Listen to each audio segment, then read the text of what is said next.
বাংলাদেশ কৃষি উন্নয়ন কর্পোরেশনের সাথে বীজ আলু উৎপাদনের জন্য চুক্তিবদ্ধ কৃষকদের নিয়ে শনিবার দুপুরে মতবিনিময় সভা করেছেন শেরপুর ১ আসনের সংসদ সদস্য সানোয়ার হোসেন সানু।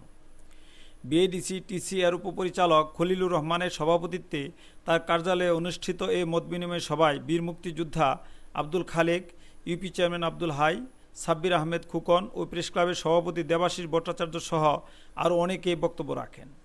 অনুষ্ঠানে সকল মতভেদ দূর করে উন্নত আলু বীজ তৈরি করার উপর গুরুত্ব আরোপ করা হয়। পরে চুক্তিবদ্ধ ১০০ জন কৃষকের মাঝে ৫০ কেজি করে ব্লিচিং পাউডার বিতরণ করেন সংসদ সদস্য সানোয়ার হোসেন সানু। শনিবার বিকেলে শেরপুরের ঝিনাইগাতীর ঐতিহাসিক কাটাখালী রাঙ্গামাটিয়া যুদ্ধ দিবস উপলক্ষে শহীদ নাজমুল পার্কে এক আলোচনা সভার আয়োজন করা হয়। আলোচনা সভায় প্রধান অতিথি হিসেবে উপস্থিত ছিলেন শেরপুর ৩ আসনের সংসদ সদস্য এডিএম শহীদুল ইসলাম। এ সময় জেলা প্রশাসক আব্দুল আল খায়রুম, পুলিশ সুপার আকরামুল হোসেন, উপজেলা চেয়ারম্যান আমিনুল ইসলাম বাদশাহ ও বীর মুক্তিযোদ্ধা নুরুল ইসলাম হিরু সহ আরও অনেকেই উপস্থিত ছিলেন।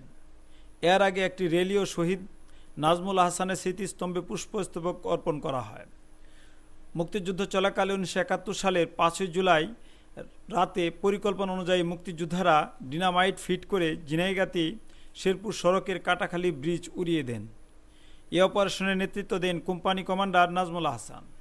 সফল অপারেশন শেষ করতে ভোর হয়ে যাওয়ায় এবং দিনের আলো ফুটে ওঠায় পার্শ্ববর্তী রাঙ্গামাটি গ্রামে আশ্রয় নেন নাজমুল হাসান সহ মুক্তিযোদ্ধারা।